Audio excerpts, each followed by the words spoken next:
Welcome back to Movie Chat. I'm Steve, and on this video I'm going to review a little gem that I found while I was searching through looking for something to watch, and that's Chappie. Now, Neil Blomkamps, who's the director of this, he's also done films like District 9 and Elysium, so it sort of follows his sort of political sort of vision from those films as well.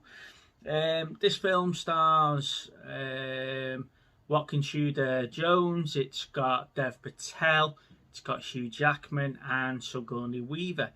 Now, a little bit about the story. It's set in the future. We have police robots walking around that does all the heavy lifting for the police force, etc. And one of them goes faulty. Now, the creator of these robots wants to bring in some sort of personality to them, so they've got some sort of intelligence, and he finds that this particular robot is damaged beyond repair. It'll be a good one for him to practice on and see if it works. In the meantime, as he's being transported, he gets held up by criminals and they steal the police robot. In the meantime, they install this program, and yeah, they teach this police robot their own way of life. It gets its own personality and starts thinking for itself. So you sort of bring them up as their own child in a sense, but instead of being a police robot, they turn into the life of crime. But he knows no difference. He's learning himself. There's definitely a RoboCop stroke short circuit feel to this film. Like say, Johnny Five's all input, and then RoboCop's like made out of titanium and bulletproof and everything else, and Chappie's no different. That's where he's from.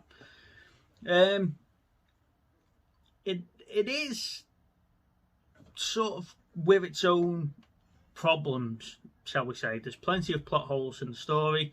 The dialects, parts of it's like it's been written by a 9-year-old trying to do an English project.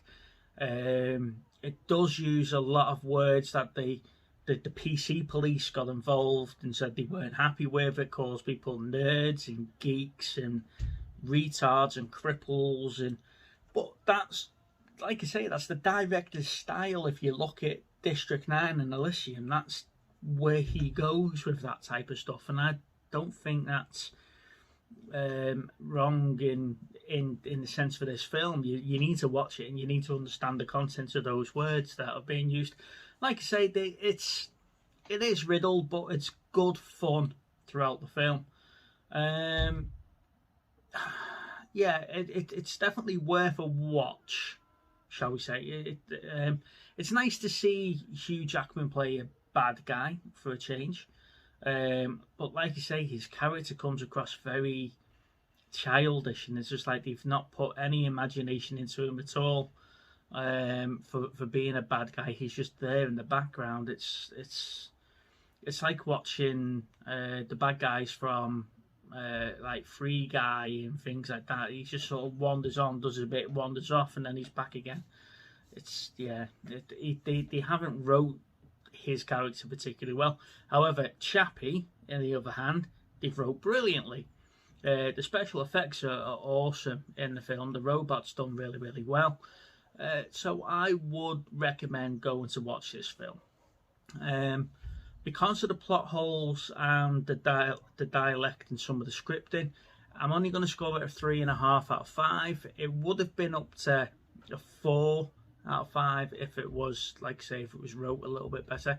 But don't let that put you off. Go and watch it. Certainly go and watch it. Now, don't forget to like and subscribe to the channel. We are trying to get more regular content out to you.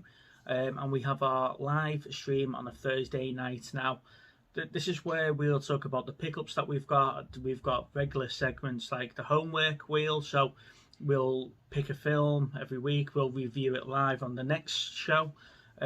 We've got the year review where we look at the good, the bad and the ugly of every year.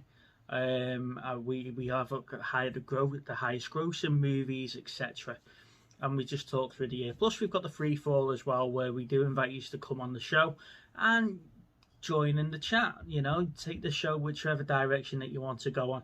So please do like and subscribe. We've just gone over the 200 subscriber mark, so we are slowly growing and we are getting there. And thank you for your support.